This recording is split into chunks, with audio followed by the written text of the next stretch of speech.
It's been a closely contested game as we get the second quarter up and going. And guys, what's your take on the Spurs so far? And you get a chance early on to see their depth. They got a nice effort from their bench players early in this game.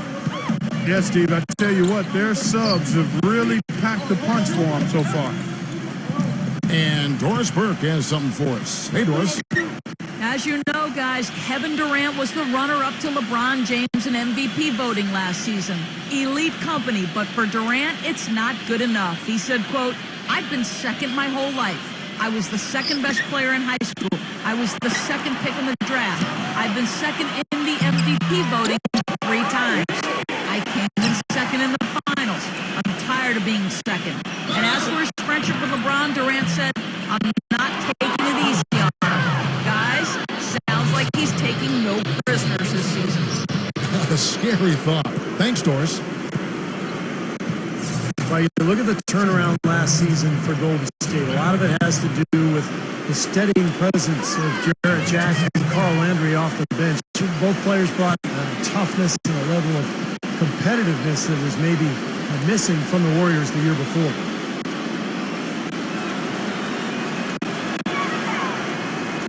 That's good from McGee. And for the Warriors, such an impressive turnaround last season, but financial constraints, you know, Clark, make it tricky for them, make it tricky for anybody. Keep teams together. Well said, but I give the ownership credit for making the commitments necessary to put themselves in a good position going forward, Kevin. After such an impressive postseason showing, I think they want to continue that momentum.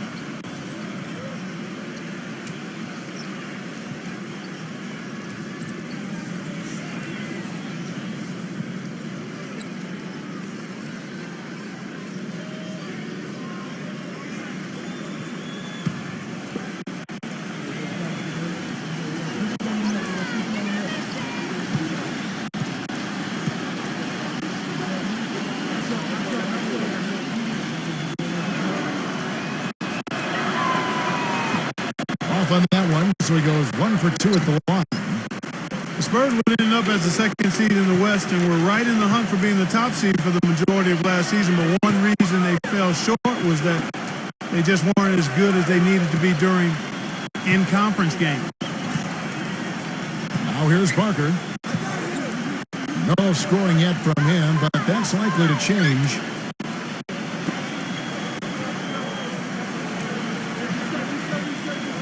Urchinus, started by Green. And that one's good. Going back to the Spurs, they did well against the West, but Steve didn't come close to matching the win totals of every other top team in the West. Yeah, they would end the season with a 33-19 conference record, which, you know, is pretty good, but still only 5th best in the West. It shows you how strong the Western Conference was a year ago, particularly at the top. Here's Clark. After the made shot from Green.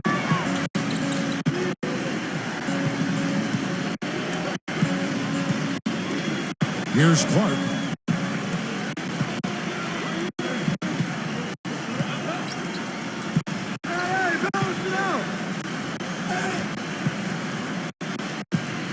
Thompson outside. And the jumper is good. Thompson's got 7 points in the game.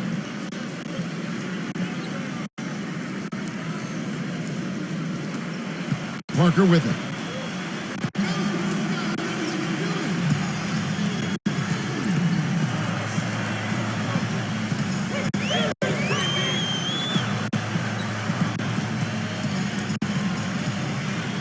He passes to Leonard.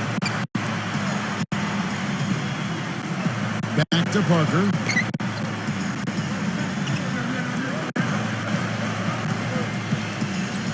The pass to Green.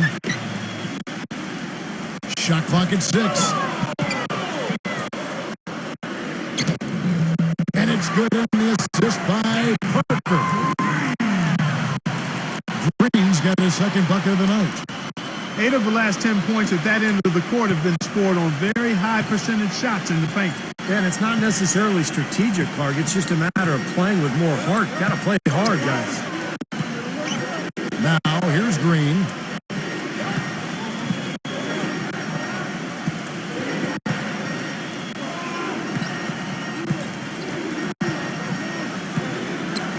pass to Clark.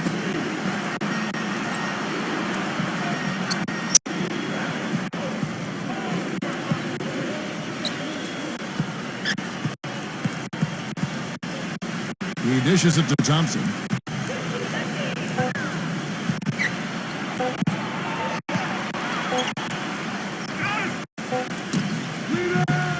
Good. Thompson's got 9. Well, when you think about instant offense, his name immediately. Doesn't take much for him to get it going and run off a string of buckets. And another specialty of his is the 3-ball from the corner. That's his signature shot. Pachulia, he's checked in for JaVale McGee. Here's Parker after the made shot from Klay Thompson.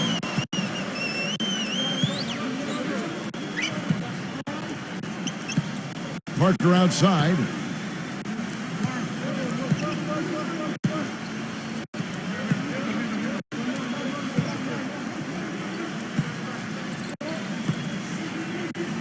Back to Leonard.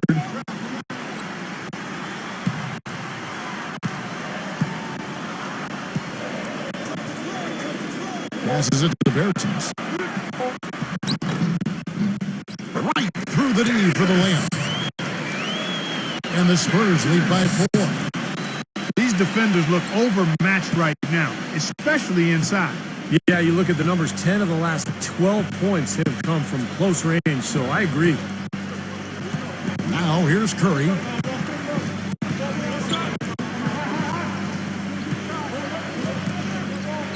Second quarter of play with almost 3 minutes gone.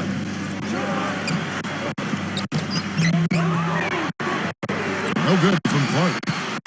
You know, you take a look at a lot of the guys in the NBA who get a bunch of steals, and most of them will gather a fair amount of fouls because of that aggressiveness and that gambling style. Not the case with Kawhi Leonard, who has about a 1-to-1 foul-to-steal ratio for his career. Pretty impressive. Now Parker after the missed 3 from Clark. Parker kicks to Aldridge. Goes up against Pachulia.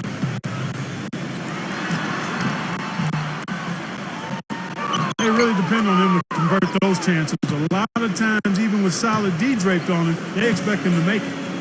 And Kawhi Leonard, Clark, you mentioned his knack for steals. And Steve, you shaking hands with him moments ago. He's got huge hands. Yeah, almost hurt. You know what I love about him, man? He's got a nose for the ball. You mentioned the big hands and helps him to be a great rebounder, but he just always finds his way into the play, and he helps this team win. Let's go to our sideline reporter, Doris Burdick. Doris, what do you have? Well, as you know, gentlemen, Greg Popovich is one of the foremost practitioners of the intentional fouling that sends poor free throw shooters to the line. Not exactly a fan favorite, and Pop says, quote, I think it's ugly. I think it's awful, but it's legal. It's there. If somebody doesn't want to get hacked, they should shoot free throws better. Guys, he's all about winning. Whether it's pretty or ugly, he doesn't care. They wear you down, Doris. Thank you so much. Here's Parker after the made shot from Klay Thompson. His first shot coming late. It's rebounded by Curry. The Warriors trailing.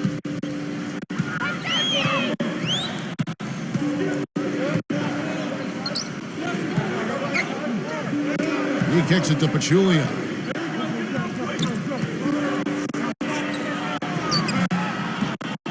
Can't tie it up as that one misses. A dramatic improvement for the San Antonio Spurs defensively last season, guys. Coach Pop had suggested that they might have gotten too old to be an elite defensive team anymore, but that wasn't the case. I think he challenged them a little bit, and they raised the bar of their defensive performance. Golden State's gone 0-2 from deep here in the second.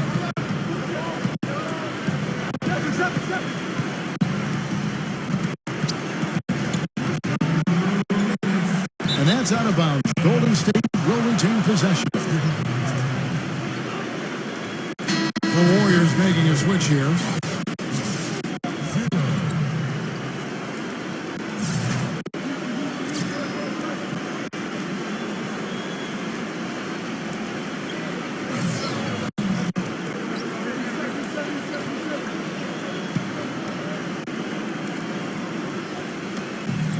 And so it's Golden State with it. Only giving up 6 here in this quarter. Green kicks to Pachulia.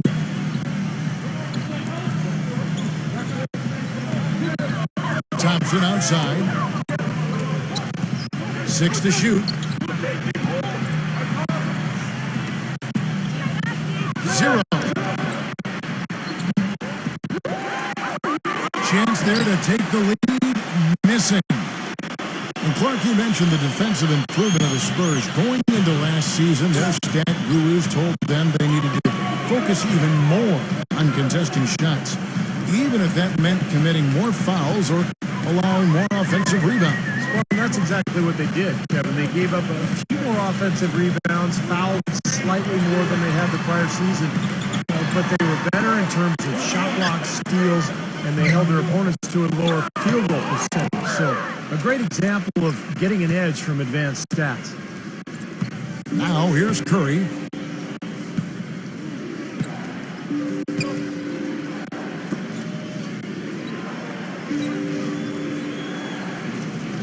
Kicks it to Pachulia.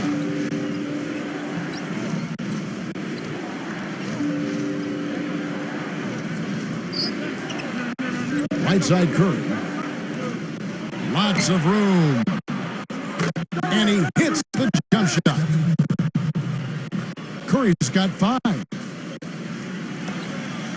We've got 1:08 left here in the second.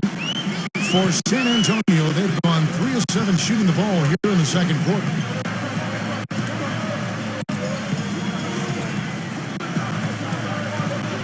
Curry against Parker. He feeds it to Leonard.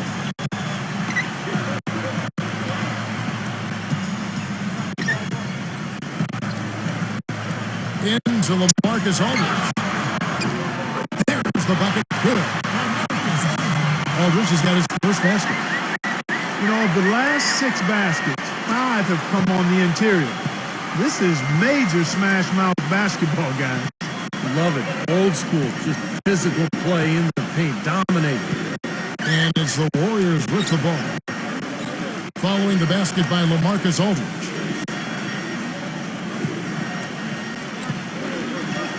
Dishes it to Curry.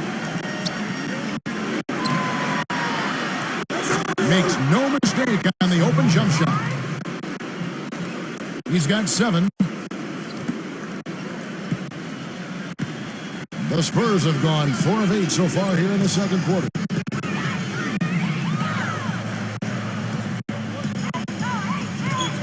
Parker against Curry.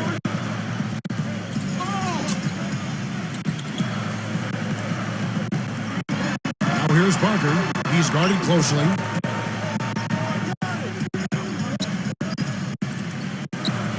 There's the feed to Green. Clock at 6. Back to Parker.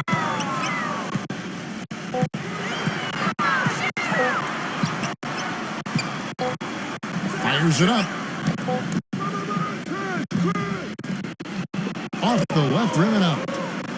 Rebounds are split just about down the middle in this game, Clark.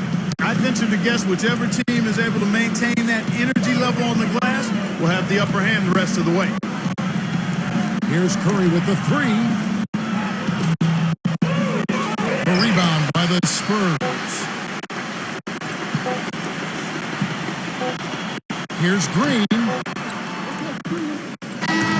No good. Tie game in San Antonio. And we'll be back right after halftime to get the third quarter underway.